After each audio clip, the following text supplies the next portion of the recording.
Binafsha shu'lasi 9-qism 93-bet. Buyrug'ingiz bosh ostiga hojam. Bemalol ketavering. Ko'nglingizni to'q tuting. Bari siz bo'lganingizda qanday bo'lsa, yo'qligingizda ham shundaylikcha o'z o'rnida qoladi. Xo'jayin qarshisidagi ulkan derazadan qasr bog'ini kuzatib o'tirgan ko'yi buyurdi. Endi borib safarimga kerakli narsalarni tayyorla. Halima ehtiyotkorlik bilan ortga tisarildi. Xo'p bo'ladi hojam. 2 soat o'tmasdan katta xo'jayinning shaxsiy haydovchisi qasr eshigining oldiga mashinani shay holatda olib keldi.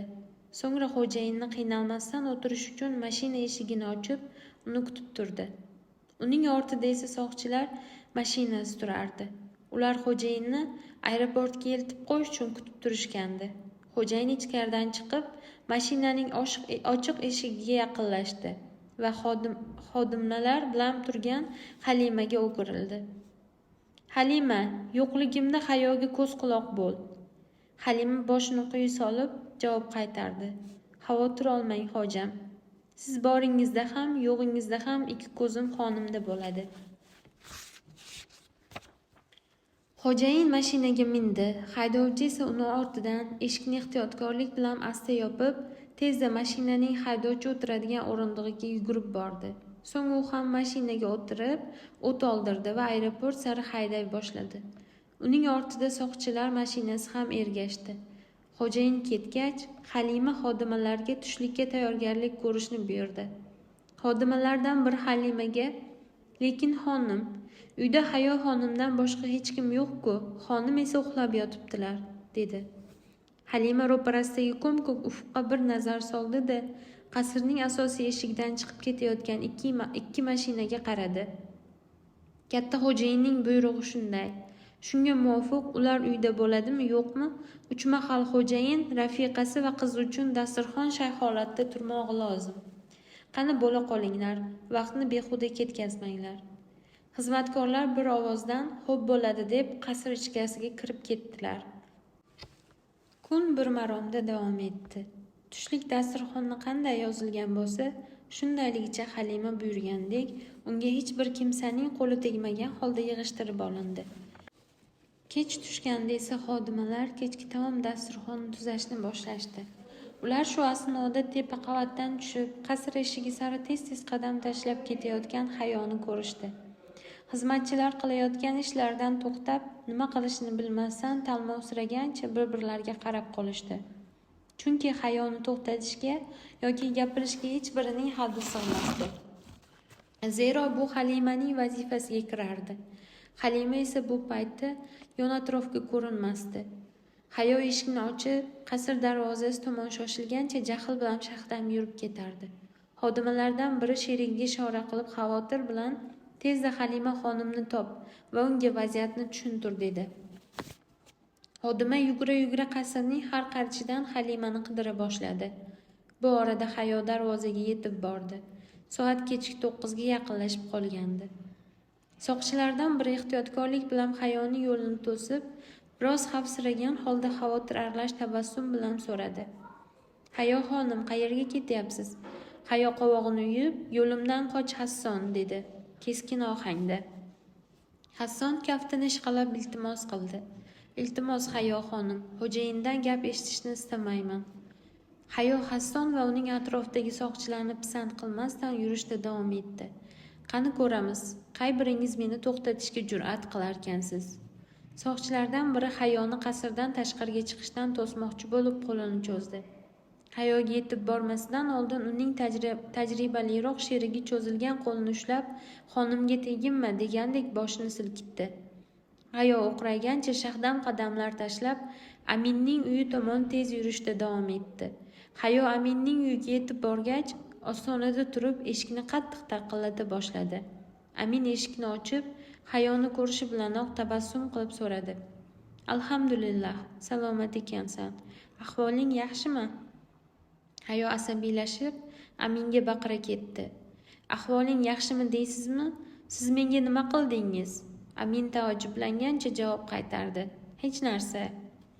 Hayo qurigan binafsha gulni cho'ntagidan chiqardi-da, Aminning yuziga uloqtirib, g'azab bilan baqirdi. Bu gulga qanaqa narkotik modda joylashtirgansiz? O'sha alahsirashlarni ko'rishimga qanday modda sabab bo'ldi? Amin javob qaytarmasdan eshikni ochiq qoldirgan holda ichkariga xotirjam kirib ketdi. Hayo uning ortidan qichqirdi. Qayerga ketyapsiz? Ey ahmoq, ustingizdan politsiyaga shikoyat qilaman hali. Amin uy ichida Hayoga eshitiladigan ovozda qahva ichishni istaysanmi dedi. Hayo jahl bilan eshikni qarsillatib yopdi. Natijada eshik tavaqasi devorga urilib, uning yon tomonida ilingan lavha yerga qulab tushdi. Hayo esa jinnimisiz deb baqirdi. Amin o'zini sovuqqon tutgan holda xotirjamlik bilan mehmonxonadagi divanga o'tirdi. Keyin yonidagi tumbuchkasidan bug'i chiqib turgan finjonni olib, baland ovozda tunda qahva ichayotganim uchunmi dedi. Hayo mehmonxona ichiga kirib, yaqindagina tayyorlangan qahvani bir ho'plam simirgan Aminning oldiga keldi va asabiylashgan holda hasrat bilan "Nega bunday qildingiz?" deb so'radi. Amin cho'ntagidan bir kitobcha chiqardi va ko'z oynagini taqib, uning nomini diqqat bilan ko'zdan kechira boshladi. Nima qilibman? Hayo Aminning qo'lidagi kitobchani urib yerga tushirib yubordi.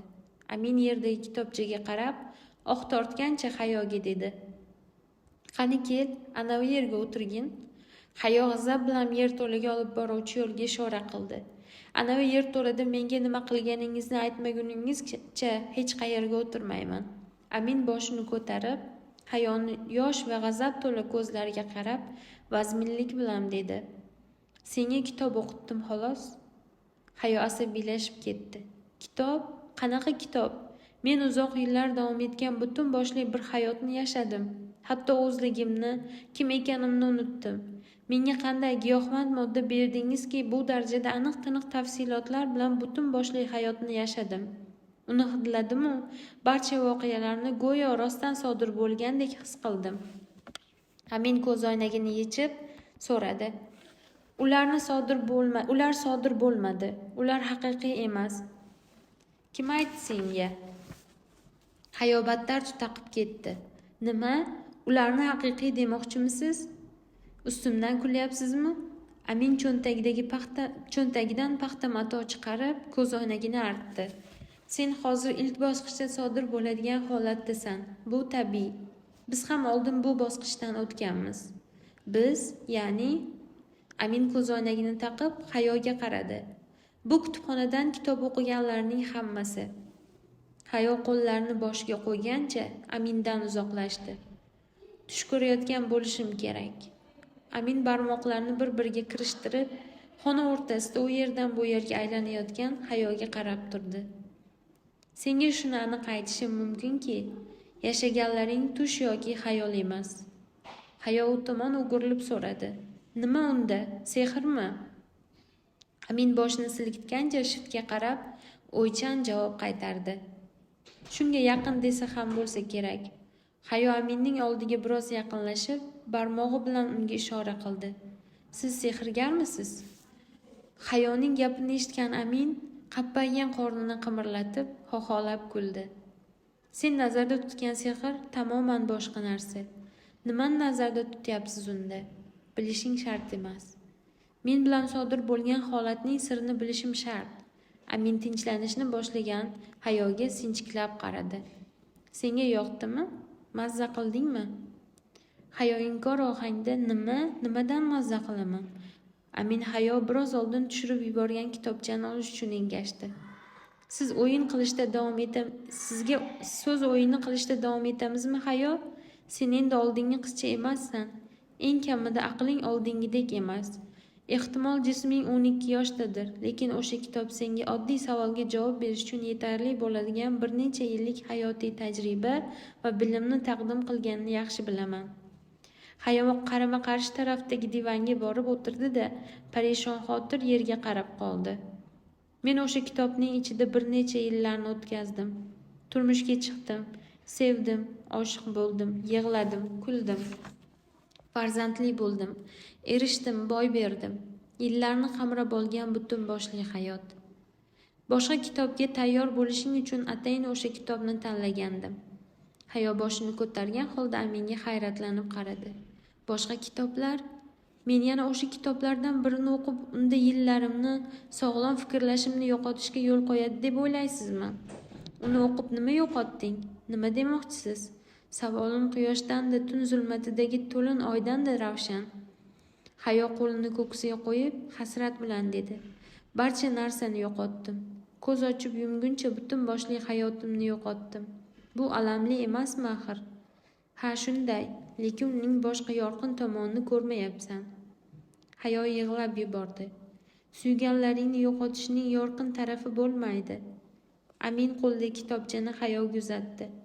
U hayotni faqat boshqasini yashash orqali esdan chiqarishing mumkin. Hayo dahshatga tushgan holda o'rnidan sapchib turdi va qo'lini rad etgancha silkitdi.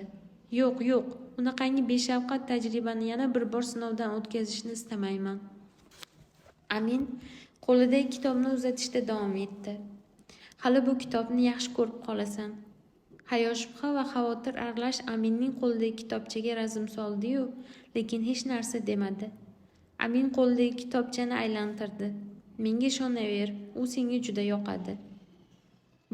Butun diqqatini Aminning qo'lidagi kitobga qaratgan Hayoning peshonasidan ter oqa boshladi. Bu safar qancha vaqtga g'oyib bo'laman? Amin tabassum bilan Hayoga tikildi. Bu o'zingga bog'liq. Hayo ko'zlarini Aminga qadab, keskin ohangda so'radi. Qanchaga yo'q bo'laman dedim. Tashqaridan Halimaning ovozi eshitildi. Hayo xonim, shu yerdamisiz? Hayo Aminning qo'lidagi kitobga qaradi va uni shartta ochdi. Kitob ochilishi bilan undan yorqin shu'la chiqib, Hayoni qamrab oldi.